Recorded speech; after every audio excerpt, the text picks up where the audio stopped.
ಮಾಡಿಕೊಂಡು ಡೈಲಿ ಪ್ರಾರ್ಥಿಸಿ. ನಾವು ಈ ಊರಿಗೆ ಬರಕ್ ಮುಂಚೆ ನಮ್ಮ ಆತ್ಮೀಯ ತಂದೆ ತಾಯಿ ನಮ್ಮನ್ನು ಪ್ರತಿಷ್ಠೆ ಮಾಡಿದ್ರು.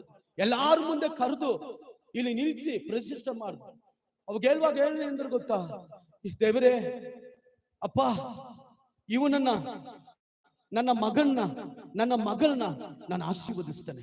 ಹಾಲು ಬಿದ್ದ ಪ್ರಾಂತ್ಯಗಳನ್ನ ಅವರು ಕಟ್ಟುತ್ತಾರೆ, ಹಾಲು ಬಿದ್ದ ಕುಟುಂಬಗಳನ್ನ ಕಟ್ಟುತ್ತಾರೆ, ಹಾಲು ಬಿದ್ದ ಗ್ರಾಮಗಳನ್ನ ಕಟ್ಟುತ್ತಾರೆ.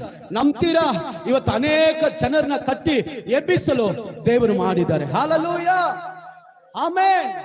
ನೀನು ಹಾಲು ಬಿದ್ದದನ್ನ ಹುಡುಕಿ ಕಟ್ಟದೇ ಇರುವಾಗ ನೀನು ಮನೆ ಕಟ್ಟಲ್ಪಡಲ್ಲ, ನಿನ್ನ ಕುಟುಂಬ ಜೀವಿತ ಕಟ್ಟಲ್ಪಡಲ್ಲ, ನಿನ್ನ ಬದುಕು ಕಟ್ಟಲ್ಪಡಲ್ಲ.